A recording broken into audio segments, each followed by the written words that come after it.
Hi guys and welcome to the latest episode of the FIFA 21 Manchester United career mode. With me, our lad for set play gaming. There's going to be no games today. If that's something that you're interested in and you want to see some goals get smashed in, I thoroughly recommend you go back and look at episode 22 where we play in the FA Cup and the final game of the league against Aston Villa. And you can see from the graphic on screen from the EA Insider article, we did end up winning the FA Cup against Liverpool. And today's episode is going to be a season review and squad report. I like to break up the 3 seasons that I play on career mode by having an in-depth look at the other leagues and the season review and obviously what the players have achieved for ourselves as well. So we're going to start in England. We'll start with a domestic roundup and then move on to the European leagues. And just quickly go through this because we did this in episode 22 at the back end of the games, just domestically to look at what happened. 102 goals scored for our team and a goal difference of plus 66. 93 points, we finished just ahead of Liverpool in second. And Spurs were in third, but some 11 points difference between themselves. So it was very much a two-horse race in the Premier League, certainly.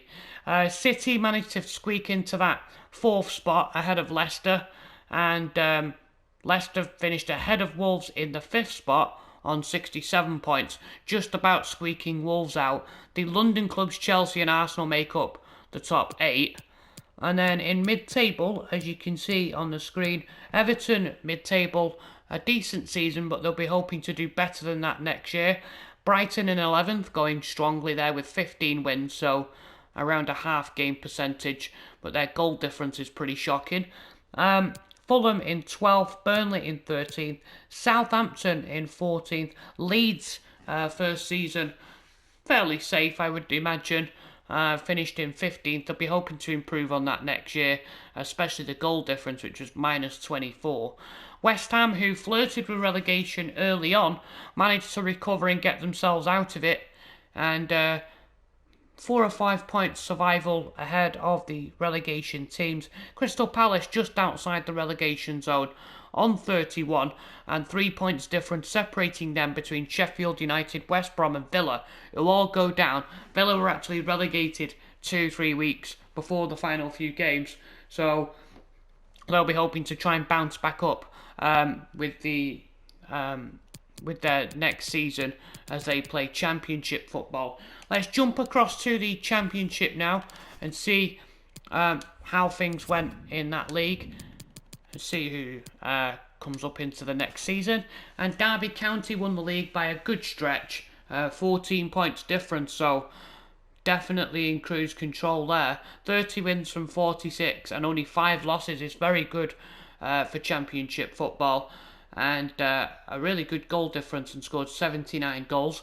Brentford finished runners-up on 87, just about squeaking Watford out, who drop into the playoff places, and making up those places Cardiff, Stoke and Nottingham Forest. Now, I can say that from those playoffs games, I can tell you that Watford were the team that come up. So, as you see it on screen there, those top 3 are the 3 sides that will play Premier League football, replacing the bottom 3 teams in the Premier League. Making up the rest of the Championship then, just quickly, Bournemouth outside of the playoff places, they'll be hoping to get in next year. Preston, Norwich and Swansea make up the top 10. Huddersfield, Blackburn, Bristol City, Middlesbrough and Birmingham are mid-table. And then towards the bottom end, Sheffield Wednesday, Reading, Millwall, Rotherham, QPR and Barnsley hovering just outside the relegation zone. They survived by a point ahead of Coventry, Wickham and Luton, who all go down. On to League One.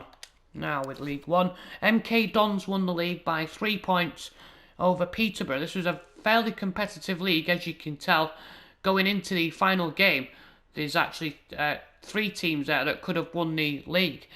Peterborough and Sunderland all in with a shout, both finishing on 83 points. And exactly the same identical playing record with 23 wins, 14 draws and 9 losses. The difference there is goal difference, as you can see. Peterborough had a +5 on them. Ipswich finishing 4th, Fleetwood 5th, Blackpool 6th, and then outside the playoff places, Plymouth Argyle 7th, Portsmouth, Burton Albion and Hull make up the top 10. Oxford, Charlton, Bristol Rovers and Crewe Alexandra in mid-table. Towards the bottom end, Wigan Athletic, Northampton, AFC Wimbledon and Lincoln City in 18th, just outside those relegation places, and a win separating Swindon Town and Gillingham, who finish ahead of Shrewsbury, Doncaster, Accrington and Rochdale, who all get relegated to League 2. You can see that Rochdale really struggled, completely cut adrift at the bottom of League 1. And then League 2, the final domestic league on the game, Salford ended up winning the league, and by a decent margin as well, over Colchester in second as runners-up. In the playoff positions, as you can see, Cheltenham, Port Vale, I think actually Cheltenham do go up automatically there, because there's 4 playoff spots, so Cheltenham also going up according to that. So we'll just cut them off. Port Vale, Mansfield, Tranmere and Scunthorpe all make up the playoff spots to go into League 1. Outside that, Bolton, Exeter, Newport, Oldham, Walsall and Carlisle in mid-table. Towards the bottom end, Bradford, Southend, Stevenage, Forest Green, Leyton Orient, Cambridge and Crawley. And then making up the bottom 4, Harrogate, Grimsby, Morecambe and Barrow. Very similar to Rochdale in the other league, they're completely cut adrift as well. So if the league did have the Vanarama League, which I know some of you have been calling for, those teams would get cut out and sent down to the Vanarama National League. What we're going to do now is just jump across to the cup competitions, and to do that we need to come back into these standings and we'll check on the Carabao Cup. As I mentioned to you, we ended up winning the FA Cup over Liverpool in the final. As I said, you can go back and look at that on episode 22. Wolves lost the final of the Carabao Cup to Manchester City. Our noisy neighbours at least picked up a trophy there. And we have to go back to the quarter-finals.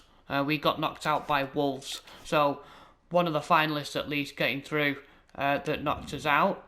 And with the FA Cup, you just see the graphic there. We made it through to the final and beat Liverpool. Now we're going to just check on the European Super Cup. That was settled by Sevilla. They beat Bayern 2-1. Surprise winners there, I think. And the Europa League, Ajax won on penalties 5-4 against Lyon. And the Champions League was won by Juventus 2-1 over Bayern. And you'll remember, if you go back and look at the previous episodes, if you've been following this season, you see that Juventus were the team that actually knocked us out on aggregate 6-3 in the semi-finals. So feels a little bit justified that the team that knocked us out ended up did winning the European Cup. We do have to now look over at the European leagues. So we'll just go over to the season here and jump into that. Coming up next, we're going to look at the squad report of our players. So first things first, we're going to look at the French League. That's right, French League is up next. And as you can see, Paris Saint-Germain, to be expected, they only lost once all season and finished way above Lyon in second. Monaco and Marseille make up those Champions League places.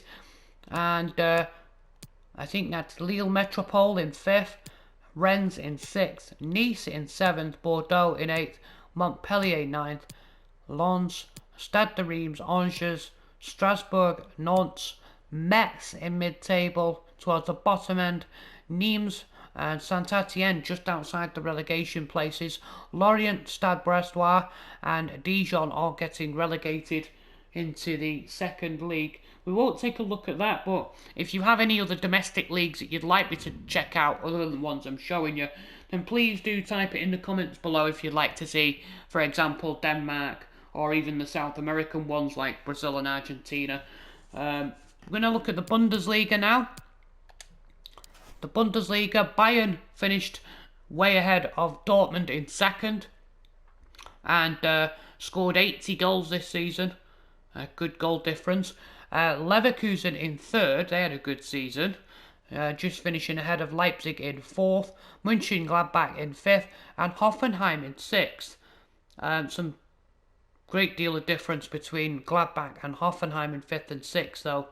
And then making up the rest of the table, Wolfsburg, Hertha Berlin, Frankfurt, Werder Bremen in 10th, and then Freiburg and Schalke in 11th and 12th, Köln in 13th, Augsburg in 14th, Mainz in 15th, and then the bottom three, Stuttgart, Bielefeld and Union Berlin. I think Bielefeld and Berlin are down, and I think Stuttgart, because it's yellow, I think they play in a playoff against the team from the second Bundesliga. Now we're going to go over to the Netherlands and have a look how things are going in the Netherlands. Eredivisie. I expected Ajax to win this, but actually, with the sale of Donny van der Beek, it's enabled their rivals PSV to win the league by 2 points, just ahead of them. Feyenoord finishing third, AZ Alkmaar in fourth, and then making up the rest of the table, Utrecht, Vitesse, Groningen, Emmen in eighth, Waalwijk and Zwolle in 9th and 10th, Willem II, Venlo in 12th, Sparta Rotterdam in 13th, ADO Den Haag in 14th, Fortuna Sittard in 15th, former champions FC20 in 16th, they're doing terrible, and Heerenveen in 17th, they used to be a Europa League team, don't know what's happened to them. Heracles finish dead bottom. And then Serie A, jump over to Italy, and it's Juventus. So Juventus complete the double by winning the European Cup and the Serie A title. Fans will be happy at that. Napoli finishing second, 13 points ahead of Lazio in third. Inter and Milan in fourth and fifth, and Atalanta finishing strongly in sixth.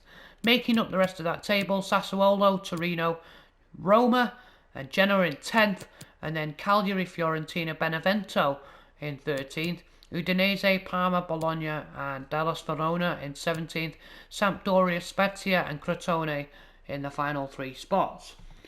The next one is going to be, I think, Scotland. We're going to go and jump across to our northern neighbours and see how the Premiership finished up. Rangers finished champions 7 points ahead of Celtic, the old firm rivals. Plenty of goal difference to be taken into consideration there as well. Rangers only lost 2 all season. They did really well.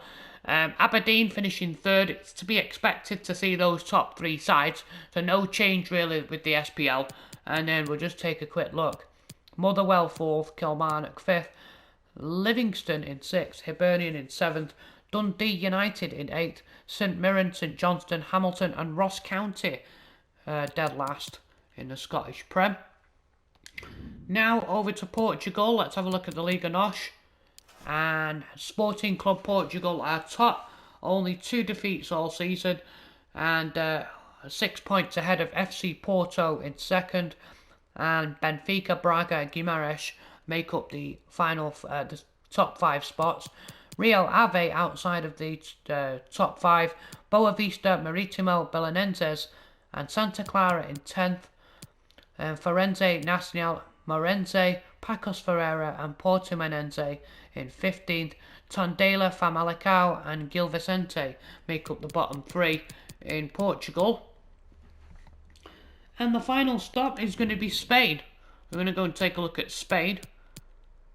The Liga Santander. Atletico Madrid won the league over Real Madrid. So the top 2 Madrid teams, even though they scored less, they just about managed to pip them. 30 wins from 38 games. That is a great record for Simeone's men. Barcelona in third. They won't be happy at that. They'll be recruiting strongly this summer, I feel. Villarreal in 4th. Sevilla, who won the Super Cup, must have had a good season the season before, but they finished 5th this time round. Sociedad in 6th. Valencia outside the European spots in 7th. Bilbao in 8th. Betis in 9th. Getafe in 10th. Celta Vigo 11th. Granada in 12th. Levante, Cadiz and Eibar And then you've got Osasuna and Alaves outside the relegation spots. Elche, Huesca and Valladolid all go down. Okay guys, so we're going to go through the squad report now. And I'm going to try and do it in an order that's relevant to game appearances and relevant to first team selection and then rotation, stuff like that. And then I'm going to finish with the loanees. So we'll start with David De Gea, 41 appearances overall and 12 clean sheets, so probably not the best season. Goalkeepers this year is, you know, if you've played the game, you'll know that goalkeeping this year, especially near post shots, are very, very tough to try and get clean sheets. Defending has changed, so that's something that I did struggle with this season. De Gea has now reached 30, and he is a +1, so he's now an 87 overall. And next up, Wan-Bissaka, right back. Just scroll down and have a look at him. 46 appearances, so just 4 shy of 50. I'm probably expecting some kind of offer for him at some point, but I don't want to sell him just yet until he sort of gets into his full prime. 46 appearances, 15 clean sheets and 4 assists. Not bad, really, considering he's mostly a defensive right back, and an average rating of 6.8. I'm going to switch over to the left back, Alex Telles. 42 appearances, 1 goal, 2 assists. Thought might get a few more assists out of him. Maybe we can try again in the next season. But he's a +1 to 85 and 3 yellow cards, average rating 6.7. Want to try and get that up. 27 appearances in the Premier League is about where I expect him to be. And 11 in the Champions League, did really well in that competition. And now the centre-backs. So this is where the big debate has been. So Eric Bailly has grown to +3 to an 82. And Ivorian centre-back was easily our best centre-back this season. 46 games, 2 goals, 14 clean sheets, an average rating of 7. His partner, Harry Maguire, also grew 3 to 85 overall, 45 appearances, 1 goal, 17 clean sheets, 2 yellow cards, average rating of 7 as well. But I just felt that if you guys have been watching the games, that Maguire was very slow to react to any kind of attack. It's hard for me to pick guys up and try and defend using Maguire.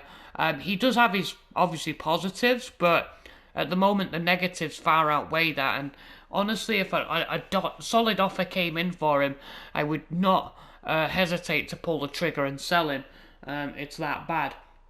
On to midfield, so Scott McTominay had the nod ahead of Fred. The Scottish midfielder grew +5 to an 84. So that means he started out at 79. He's had a phenomenal season for somebody that plays in a defensive role. 41 appearances, 3 goals, 4 assists, 10 clean sheets. Only 4 yellows, an average rating of 7.2. A good season for Scott.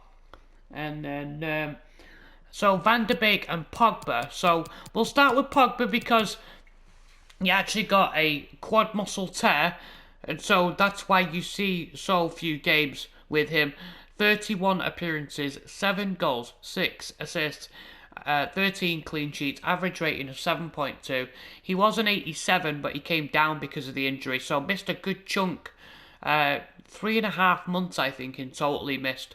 So not a good season, really, by Pogba's standards. He's another one where I think if an offer comes in, I think we'll be selling him.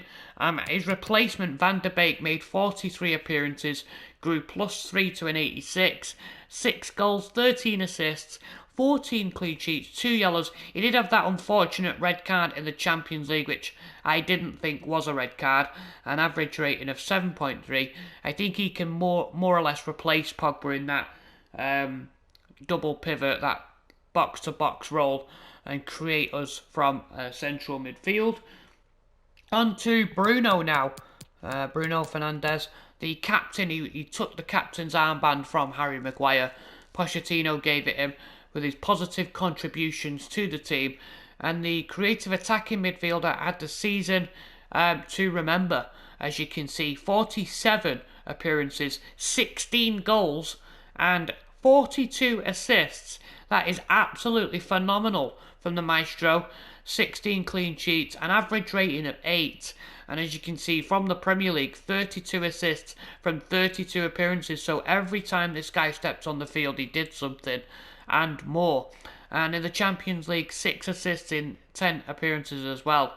So this guy had pretty much, he's in with the running of being player of the season just by looking at that straight away.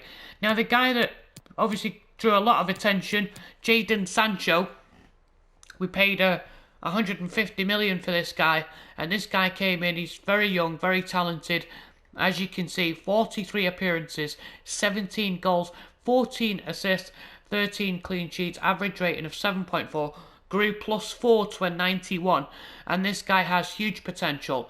One of the things that I was keen to try and replicate here is that in real life, when you look at Sancho's statistics, he doesn't do either one, goals and assists. He doesn't do either one extremely well, but he does both very, very well. So that means that when he has 12 goals, he usually has 12 assists. If he has 14 goals, 13 assists. He contributes in both aspects of the game.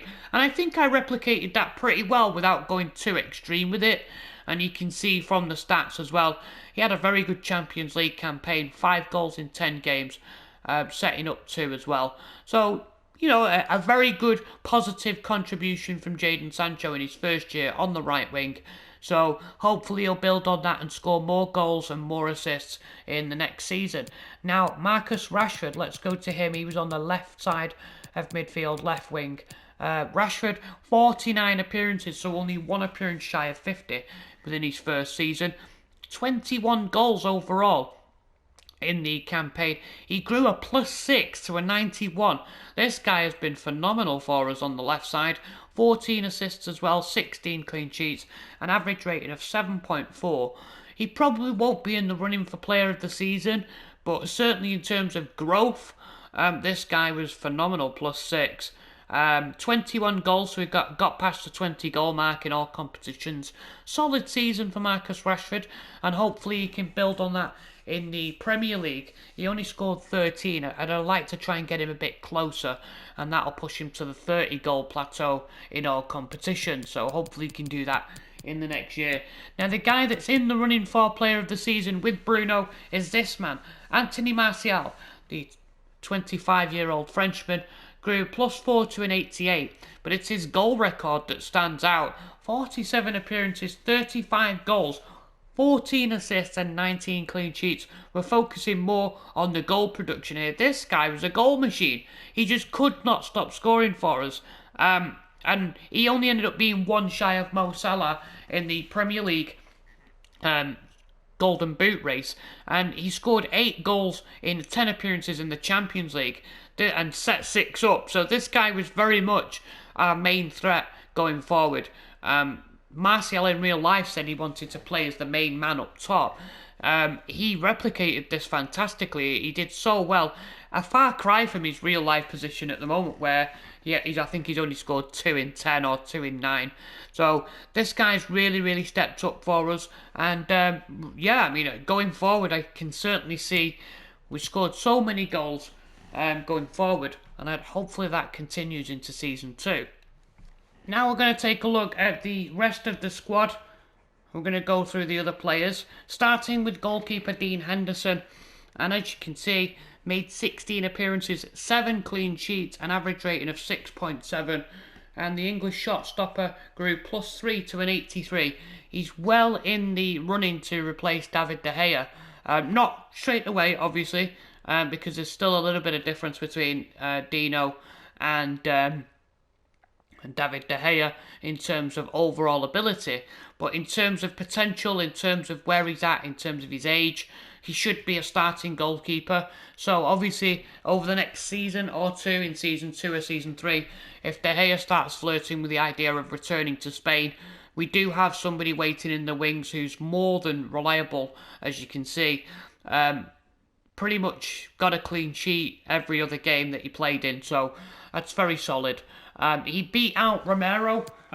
We did have Romero stick around for a little bit, and that's partly because, obviously, with it being Pochettino, I think coming into United he would probably favour his compatriots a little bit more. So at the beginning of the season, Romero made some appearances for us. As you can see, 5 clean sheets in 6 appearances. So still very much a very solid, dependable, reliable goalkeeper, even though he's 34. But I think Romero will end up leaving us in the summertime. That's something that's probably a given. So the right back, Fosu Mensah, we'll just go down and have a look at him. 20 appearances for the Dutchman, and grew a +4 to 77. 1 goal, 1 assist, mainly a defensive right back, athletic, difficult to try and get generate any kind of attacking skill from him, because he is very similar to Wan-Bissaka in that he defends well, but not so great going forward. Clean sheets 9, so almost half the games he played in, he ended up returning a clean sheet, an average rating of 6.5. Now the left back, we're going to look at Luke Shaw, but also look at Williams as well, because I think Shaw had an injury at one point, so Williams came in and played games, so we're going to look at those two together. Luke Shaw grew a +2 to 83. Now I think he might have been 84 at one point, but because of the injury that he got, that took him back down to 83. As you can see, 20 appearances for Shaw, 6 clean sheets, 1 yellow, average rating of 6.5. No attacking offence at all. Very underwhelming. I think if we get an offer for this guy, he'll end up leaving. Not really bothered about where he ends up going. With the signing of Tellers and Williams coming through, I can certainly see him being moved on. Brandon Williams, a +4, a fantastic season for the young left back and also right back. He can play that position. 12 appearances, 2 assists, 5 clean sheets, average rating of 6.5. Now on to the centre backs. Now we're going to look at Tuanzebe first. Future captain material for this guy. 19 appearances, 1 assist. Looks like that came in the Premier League. 9 clean sheets. So again, it's an average clean sheet record every other game. Every second game he ends up getting a clean sheet. Average rating 7.1 and grew to a 77.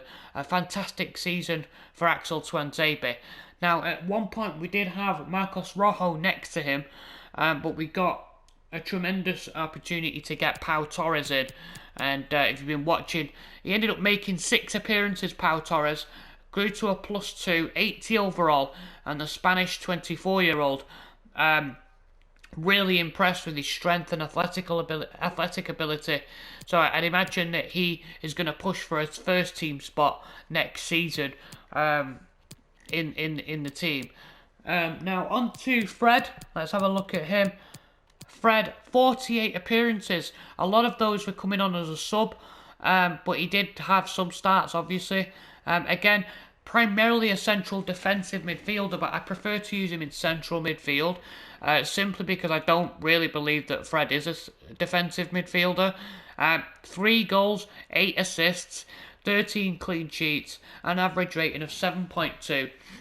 Fred actually performed quite well in the FA Cup for us, with 1 goal and 4 assists in 6 games.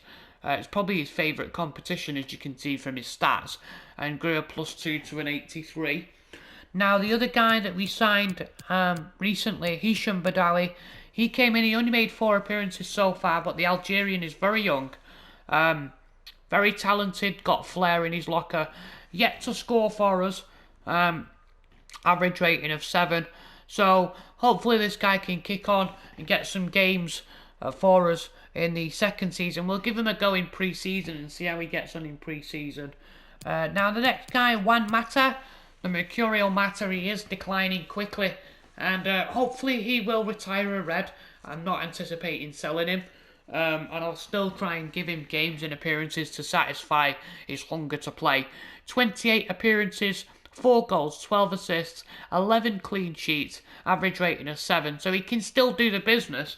He actually ended up being in the top 10 of the assist chart in the Premier League. So not bad for somebody that just comes on and has a few cameo appearances. As I said, 10 assists in the Premier League from 12 appearances is still very good for somebody that is on the back end of his career. Now on to Mason Greenwood. Now, with Greenwood, he's appearing here as a striker because I swapped his position in anticipation of Cavani either getting injured or maybe, as Cavani starts to decline, we're going to need somebody to replace him as the young striker. So Mason Greenwood got switched over, but I still left him predominantly played most of the time on right side of midfield. A +4 to 81. 19 years old, 13 goals this year, hopefully get more of a return next year, but you can see across all competitions there's a solid effort there from him. 3 assists, 9 clean sheets and average rating of 6.9. Try and get that up in the second season. Did well in the Carabao Cup, 3 goals in 3 appearances, 2 goals in the Champions League from only 3 appearances and 2 goals in the FA Cup as well. So, good season for Mason. Makes it harder for him to score from that right side midfield. So, hopefully when he comes in and plays as the striker, he will actually deliver more goals for us. Daniel James, it says right mid, left mid, centre forward, but most of the time Daniel James played on the left wing. +4 to 81. The Welshman had 4 goals and 8 assists from 24. Pretty underwhelming for the most part, but also quite realistic in considering that in real life Daniel James has struggled in his second season.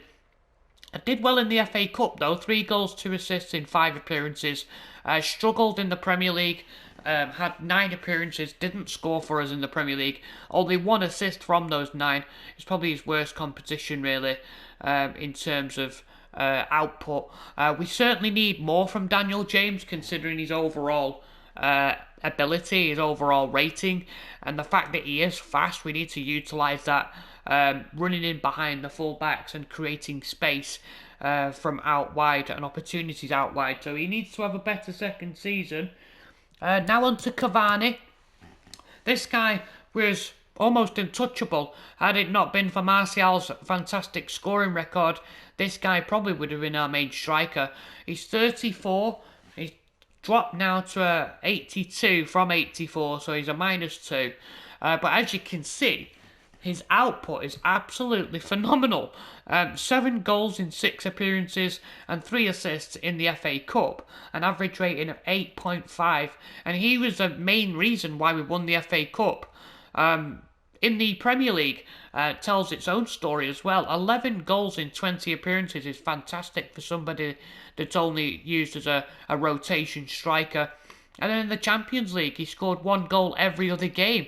5 goals from 10 appearances. His totals then, 44 appearances, 28 goals, 5 assists and 9 clean sheets. Average rating of 7.3. I'd give him a 7.5 just for the overall average over the competitions. I think he had a phenomenal season, the Uruguayan striker. And El Matador, even though he's going to continue to decline, he will take up that rotation striking spot into season 2. So Greenwood has to wait a little bit longer to take that. Now we're just going to take a look at the rest of the squad, including the loanees as well. We'll go back to those in a second. So we already did Romero. Grant made an appearance, wasn't very good. Declined massively to a -5 to a 65 overall. He was just basically there in case we had some kind of weird injury glitch where De Gea wasn't available and Henderson got suspended or something like that. He was never really in with a shout, and I think this guy gets a free transfer in the summer. And moving on quickly to Ethan Laird, so the young right back. Ethan Laird grew a +3 to a 69. 7 appearances, so made probably a couple more than I anticipated. As you can see over the stretch, 4 Premier League appearances, no goals, no assists, average rating of 6.2. Will probably end up getting loaned out in the summer. On to McNally. This guy got called up from the academy. Still way below the expectations for Manchester United. Might end up getting a move out of the club. +2 to 61. He's only 17. Can play both sides, and he's from the Republic of Ireland. The next guy is Gale. Now this guy is pretty promising. So this guy's already developed nicely. He's a 67 overall English left back. It says he can play centre back, and that's because his physicality is very good. This guy's probably going to get a little bit of a run out in pre-season. On to Tiden Mengi. This guy made 7 appearances, average rating of 6.6, grew +3 to a 68. He's probably where he should be at right now at 19. Looking to try and get some more development from him next season. Again, may get more of a run out in the pre-season tournament. Try and boost his stats a little bit. And maybe send him out on loan and see whether he can do anything on loan in Season 2. Now, Ibanez, this guy got a loan offer to go to Nantes. So next year he's going to be playing in France. Pochettino is a big fan of this guy, mainly because, as you can see, he's from Argentina. And with this guy, he's kind of a little bit emulated Pochettino himself. He's like a young Pochettino, I guess, a regen. Extreme physical stats for somebody who is only 18, 85 in strength and 83 stamina. This guy has the potential to go all the way, really. Could be a world-class centre-back. So, looking forward to seeing what he does on loan next year in France. The next guy is Gabriele Marini. He only had 1 appearance and average rating of 6.3. I might be wrong, but I think that was against Southampton. He came on late as a late sub. So we have to wait and see what this guy does. He's only 17, and there's plenty of time for this guy to develop. I actually like the look at this guy as well. From Italy, grew +4 to a 59, so there's plenty of potential in him.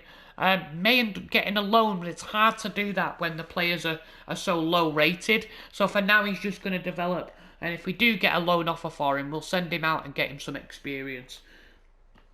Cassidy is the next one, the Irish centre-back. I think this guy originally showed lots of promise, but again, he's one of those where he's come in and realistically he's not going to get any games. And I don't think it's going to be. If we get an offer for him, I think we'll end up selling him. Not worth a whole lot. But he is growing in terms of worth. So if we do get an offer for the Irishman, he might end up getting hoofed out. Because we just have centre-back's probably the one area where we have a lot of cover and a lot of quality. You know, so I just don't think Cassidy's going to cut it, really. If we get an offer, I think we'll end up shipping him out. Ethan Galbraith. So, let's check in with him. Ethan Galbraith. Where are you? There he is. This guy's multi-position. Now, this one's an interesting one because Ethan Galbraith ended up playing more games than I expected, and that's because there was a point in the season, I think, when Pogba got injured in the rotation games. I think just through fitness issues and stuff like that, we needed somebody to come in central midfield and central defensive midfield, especially when Fred and McTominay were playing so much.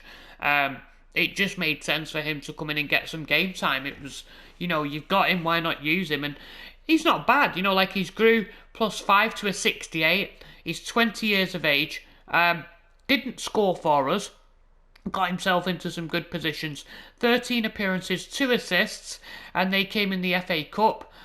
2 clean sheets, average rating of 6.8. I'd like to try and push that up a little bit, his average rating. He made 6 Premier League appearances, not a single assist or goal or contribution in terms of clean sheets. So definitely, if he's going to be considered for future games, you'd think that he'd try and make more of an impression in those Premier League appearances. Even if it is just off the bench, he definitely needs to show a bit more. That might seem harsh, but those are the expectations at Manchester United, that you do need to make an impact when you come in. He might end up getting loaned out. We'll just have to wait and see what offers we get. Obviously, when young players start to approach that that bracket of around 67, 68, 69. That's the kind of time where you look, right, let's try and get them out on loan, and then they'll come back a 71 or 72. And that just holds, I think, a little bit of realism, because those players usually don't get a lot of game time. Now, the other guy is Aljosa Marinček. This guy was called through from the academy, and Marinček did make an appearance, only a fleeting cameo. The Slovenian attacking midfielder grew +4 to a 64, so as I've just mentioned there, he is a little bit behind in terms of where he should be for being like a top prospect.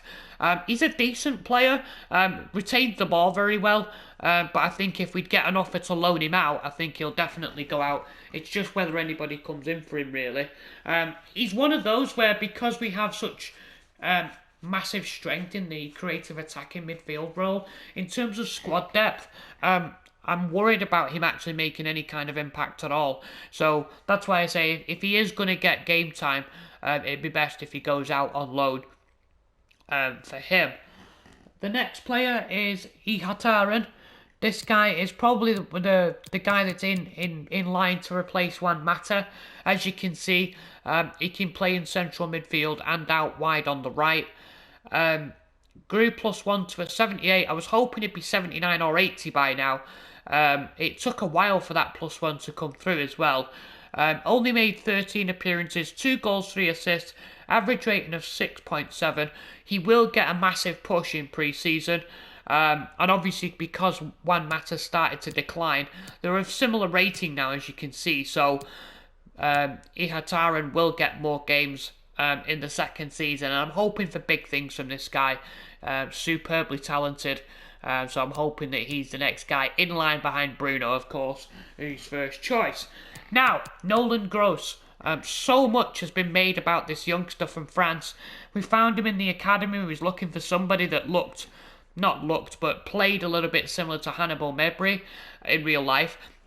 We ended up finding this guy. He's 18 and he grew +6 to a 73. This guy's one of the hottest prospects on the game right now.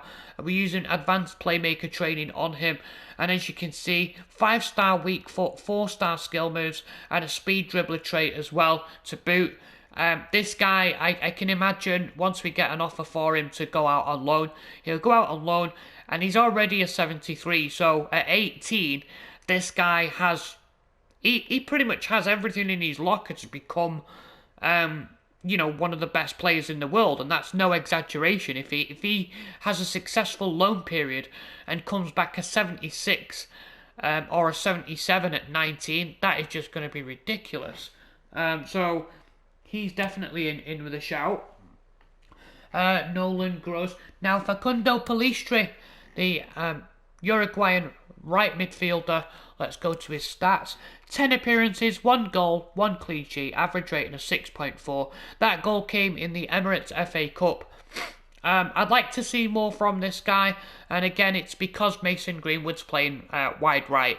So I think when Cavani retires or moves on, whatever happens with Cavani, Greenwood will cut inside and go into striking role, and Facundo Pellistri will get more games.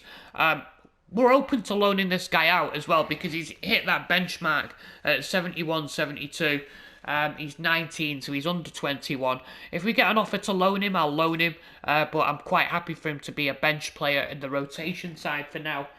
Odion Ighalo moved on in January, so I can't show you his stats. We did get a replacement through from Atalanta. Amad Diallo Traore, the Ivorian, came in. Made an instant impact as well and scored on his debut. We actually thrashed Grimsby, I think it was, 9-0, which remains our career mode record for us. He scored in the FA Cup against Grimsby, and he also made another Emirates FA Cup appearance, but that's pretty much it. Grew +2, again a young prospect, and somebody that will develop. I might end up asking him to play left wing since we don't have as many covering positions as a overall squad strength, so I might end up trying to develop him and use his pace, because obviously that's something that he has got plenty of. 5-star weak foot for him, so he can play comfortably on either side, although he is predominantly left-footed. Now we're just going to go over to the loans real quick. get the loans out the way. The first one, the two goalkeepers, Joel Pereira, spent most of his time at Huddersfield on loan. No stats to show for him, but he grew to a +2 to a 68. Because of his low potential, if we get an offer to sell him, I think Joel Pereira will be moved on. This guy has the potential to come in and really give us a little bit of a selection headache. Even though he was playing at Swindon Town on loan, he's developed well to a 67 overall. There's no immediate pressure to sell him, so we're just going to look to develop Mate Kovar for the time being. And then Diogo Dalot, the right back. Let's have a look at him. Spent the season on loan at Milan and can play either full-back positions. +2 to a 78. We don't have any stats for him, but this is one guy, when this guy comes back, because of his crossing ability and the fact that we have Fosu Mensah, who's mostly a defensive right-back, and even Aaron Wan-Bissaka, who's a defensive right-back himself, in games where we're dominating a lot of possession on that right side and we create chances, I'd like to try and bring Dalot through, and I don't want to loan him out again. So when he comes back from Milan, I think he will take that right-back spot from Fosu Mensah, and Fosu Mensah will drop to the bench. So that's something that I'm looking forward to doing in Season 2. So keep an eye out for Diogo Dalot making appearances next year. James Garner, another guy that I'm looking forward to working with in Season 2, grew +4 to a 70. The young English midfielder obviously has a lot of physicality. We don't have any stats for him for this season. Spent the entire season on loan at Watford. Another one that when he comes back, look at his traits. A solid player, dives into tackles, long passer, long shot taker. I'm really impressed with this guy, and I can't wait to use him in Season 2. There's plenty of opportunity, I think, for him to come in and make some appearances in the rotation next year. Now, Tahith Chong. This guy in real life, loads of people rate him, and obviously I'm not going to shit can him just yet. +2 to a 68. The one thing I have with this guy in real life is that he doesn't tend to have much output in terms of his productivity, goals, assists, stuff like that. He spent the entire season on loan at Werder Bremen on the game. We don't have any stats for him, a lot like the ones on loan. Some nice traits there though, and can play either wing, so that is obviously a bonus. We'll probably play him when he comes back. We'll probably play him on the pre-season tournament, but this is another guy that fell off a little bit, and if we do get an offer to loan him out, he probably will go back out on loan again. Aliou Traore. This guy's a bit of a dark horse, I'm going to be honest with you. He can play central midfield, but mostly a left-sided midfielder, 6'2", but he's right-footed. Some lovely technical dribbler and long shot taker traits that he has. The one key thing here is his strength. For somebody that plays on the wing, he has 80 strength, and he's only 20. So, again, this could be someone that pops up in pre-season. If he has a really good pre-season, he has a very good chance of cementing himself a spot in the squad for next season. He spent the entire time at Cagliari on loan and a +3 to a 65. So again, he's a little bit below the expectations where I'd expect him to be, but with a good pre-season behind him, who knows? So keep an eye out for this guy. Dylan Levitt is the next one. Spent the season on loan at Charlton. Multi-position player, similar to Galbraith. Don't know too much about him, but again, we'll take a look at him in pre-season and see how he does. Grew +3 to a 66. And then the final guy is Andreas Pereira. Lot can be said about Pereira. He's in one of those situations where he's in his mid-20s. He should be playing first-team football, but obviously he's not at the quality needed to play at United. I think my initial assessment was that I was going to bring him back into rotation, but because we have Ihataren and because Pereira's potential's dropped so much, I think once he comes back from Lazio, he'll get shoved straight on the transfer list. He has grown to a 77, but I think his potential is 78, so he's only ever going to be a squad player for us if he does stick around. Alright guys, that's coming to the end of today's episode. As I mentioned, no games today, just the season review and squad report. You guys can let me know in the comments who you think should be the player of the season. I think if it's down to me, I'm going to give it to Bruno Fernandes. Martial a close second, simply because of the output that he gave the team. And I'm sure that Cavani and maybe Rashford would have been in there with a close third. So you guys let me know who you think should be player of the season in the comments. I'd be happy to hear from you on that. Before I leave you, I just wanted to show you this guy that we found in Spain.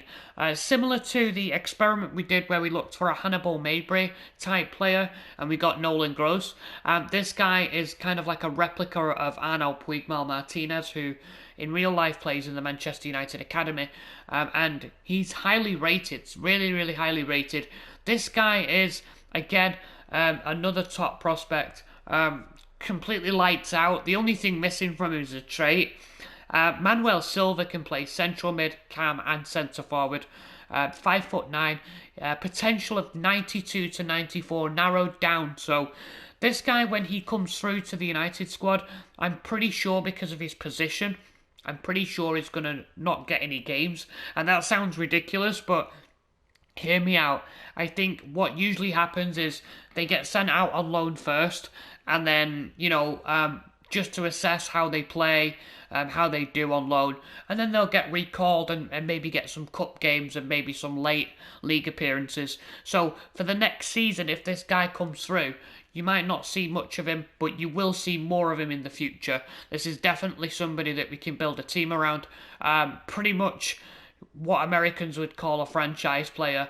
And, it's glorious in its own way that Juan Mata's probably going to retire next year, and then waiting in the wings is somebody also from Spain that's going to come through, and this guy looks absolutely world class. Around the same time that Nolan Gross is going to come back from his loan spell, we're going to end up with basically a midfield trio, and with Manuel Silva and Nolan Gross as the two in the pivotal roles. The only position that we haven't really filled is the CDM, but there's plenty of time to look for them, and we'll see how we get on. So that's it for today. I hope you guys have enjoyed it. If you did, I'm on the road to 150 subscribers. I'd like it and appreciate it if you did enjoy it and you've enjoyed my playlist. If you've looked through some of the episodes, then smash the like button and continue to support me. Maybe consider subscribing so that you do not miss any future episodes. I'll be back on Monday for episode 24, which should be the pre-season in July for season 2. My name's Our Lad for Set Play Gaming. I'll see you guys soon.